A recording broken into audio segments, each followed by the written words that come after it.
Vladimir Putin has a secret, and the key to it lies here, on the shores of Lake Valdai, somewhere between Moscow and St. Petersburg. This is one of Putin's many private estates. It has its own train station. You can see housing blocks, hangars, mansions, roads, and several anti-aircraft systems. But wait, what's this? That kinda looks like a playground.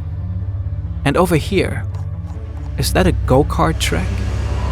Putin has 2 daughters, but they're both around 40. He divorced his wife over a decade ago and hasn't been seen with another woman in public since. He always shows up alone at official events. There's no record or statement from the Kremlin that he might have had more kids. So, what's going on? They're like secret agents. They have their cover documents issued for different names. They are kept secret. They just flying below the radar. Some journalists were bold enough to dig deeper. Does Putin have 2 secret sons? Who are they? And why is the Kremlin working so hard to keep them invisible?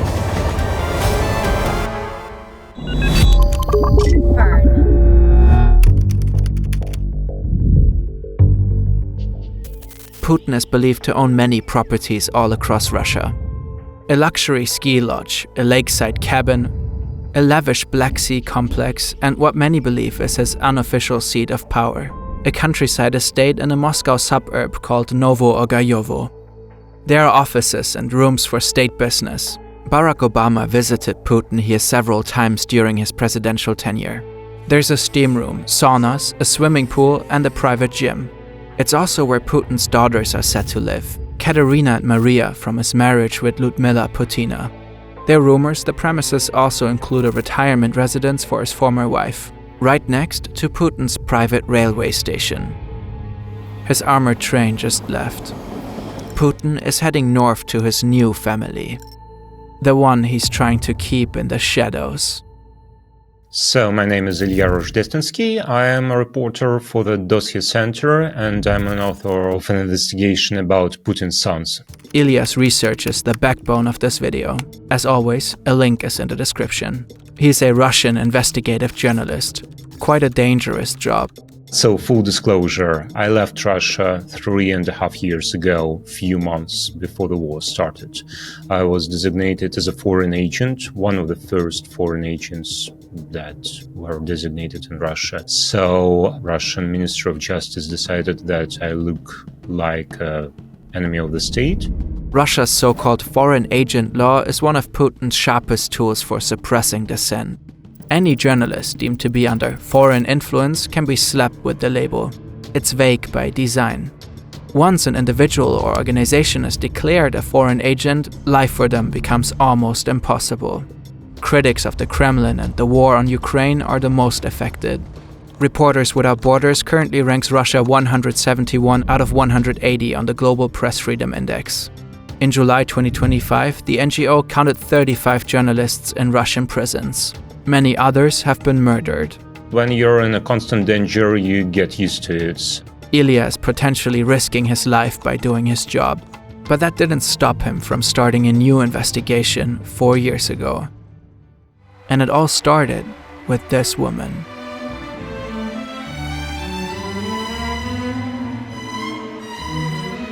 Everyone in Russia knows her. Alina Kabaeva, multiple-time Russian, European, and world champion in rhythmic gymnastics. This is her at the 2004 Summer Olympics, where she will win gold for Russia. She's a national icon. The entire country adores her. After the games, she and other Olympians are invited for a presidential meet and greet. It's not the first time Putin and Kabaeva are seen together. They were photographed in 2001 at the Russian Cup.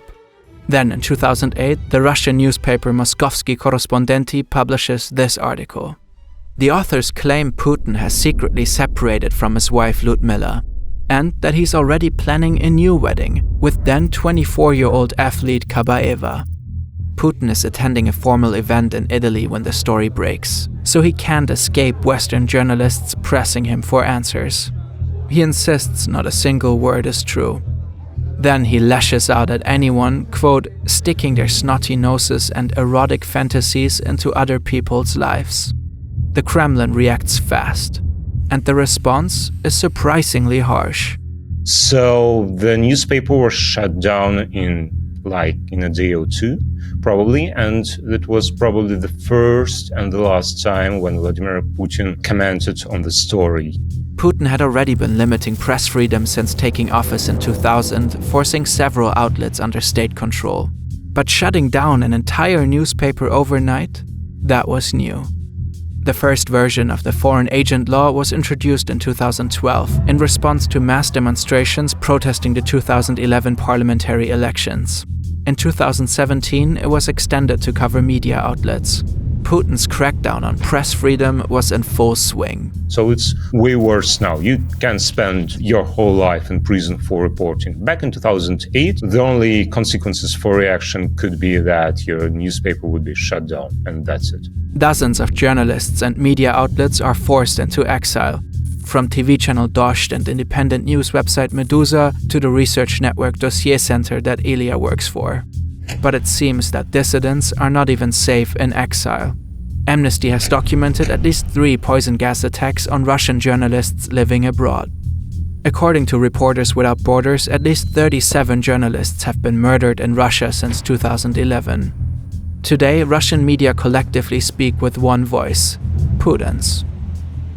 But even in a system built on secrecy and control, not everything can stay hidden.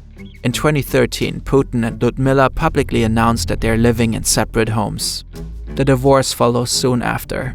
In the meantime, Kabaeva has become a member of parliament for Putin's United Russia Party.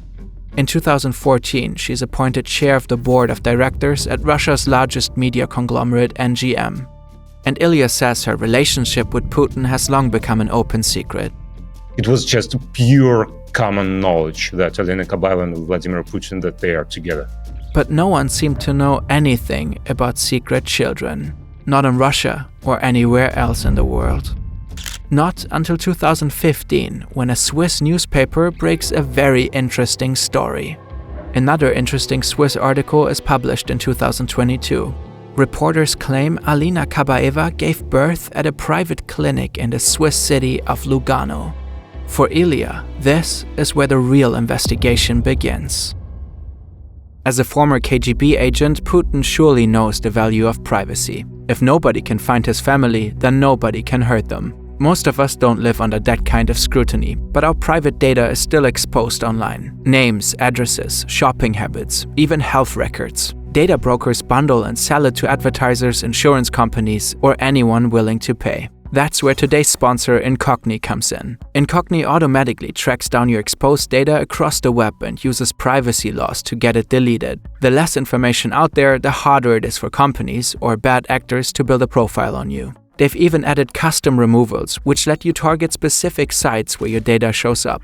And unlike most similar services, Incogni has independent third-party verification that it actually does what it claims to do. Incogni is offering Fern viewers 60% off with the code FernTV. Protect yourself from identity theft and head over to incogni.com/FernTV or just scan this QR code. Personally, protecting our privacy is a huge priority for us, and most fundamentally, we should all be careful what we share online. No service can offer a 100% guarantee. This is the private clinic in Lugano at the center of the story. It's considered one of Switzerland's most renowned maternity hospitals. Working here was Natalia Thibaut, a Russian gynecologist who emigrated to Switzerland over 30 years ago. Having a Russian doctor by her side during labor might have been helpful for Alena Kabaeva.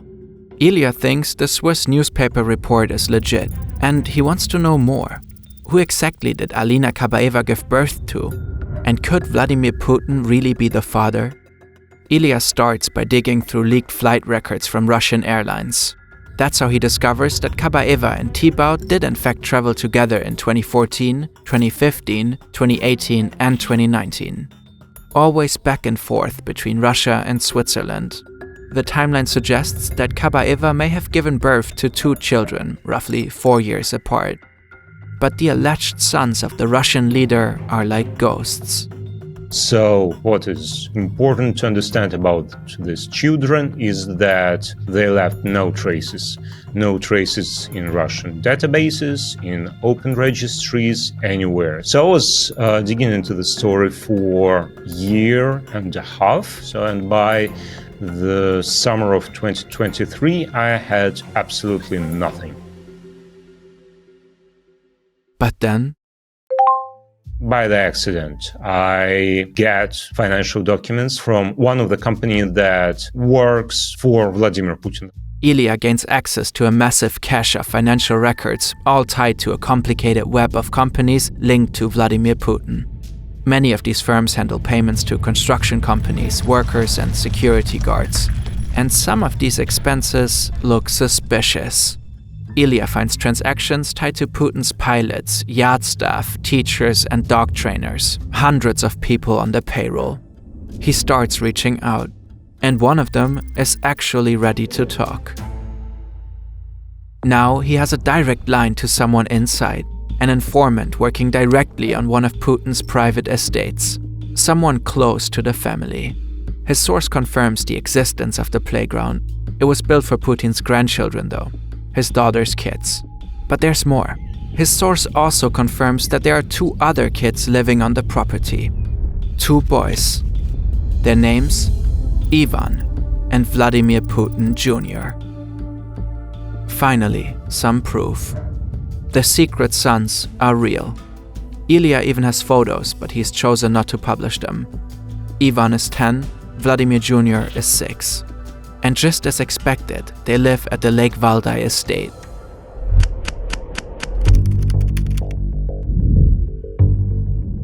After 4 hours of travel, Putin's armored train pulls into a deserted platform. A helicopter is already waiting. From here, it's just a short flight to the estate, where his sons are hidden away from the outside world. The lake covers 19 square kilometers. It's known for the Iversky Monastery. And this, right next to it, appears to be an anti-aircraft missile system. Here's another one. And here, here, here, and here. The entire area is ringed with them. The roads, housing blocks, and luxury mansions stretch from here to here, for more than 3 kilometers along the eastern shore of the lake. Ilya's source on the ground says Putin now spends more time here than in the Kremlin. That has been confirmed independently by another verified contact. This place may well be Putin's new and unofficial seat of government. There's only one road in. It leads to a massive gate and a huge parking lot. On Google Maps, 80 out of 100 spots are filled. Lots of people, like guards protecting Vladimir Putin and his family, personal assistants who work with Alina Kabaeva and Vladimir Putin himself, people who are responsible for the food, cleaning service, then there would be some people responsible for the vessels, then there are teachers, then there are maids, and I mean hundreds of them. Most of the staff are probably working in this area. Anyone visiting or interacting closely with the family has to quarantine here first, for 2 to 3 weeks, according to Ilya's source. Putin introduced the protocol during the pandemic and must have simply kept it. He's known to be extremely cautious about personal safety. Ilya believes Ivan and Vladimir Putin Jr. live in this house. He says they recently relocated from this building, the so-called presidential villa. This is what the interior is set to look like. Ivan and Vladimir Jr. live strange, isolated lives. They're surrounded by staff all day, nannies, private tutors, and bodyguards. Ilya found some of the job listings on EnglishNanny.org. The boys can go go-karting whenever they want. They have tons of pets. The staff is instructed to keep them entertained at all times. What they can't do is leave. They have almost zero contact with other kids their age. They're cut off from the outside world and spend most of their time with adults. They barely even see their parents.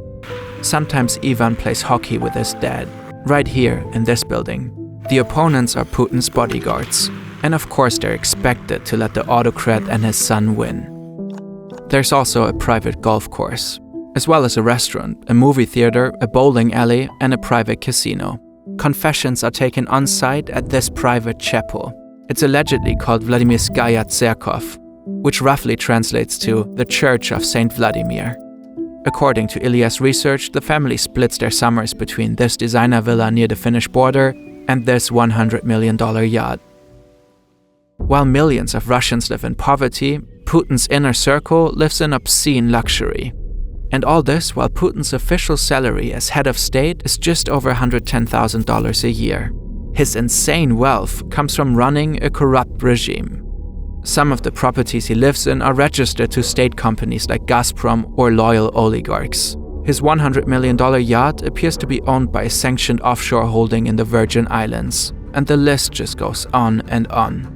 Putin bankrolls his son's gold-plated isolation with millions he's not supposed to have.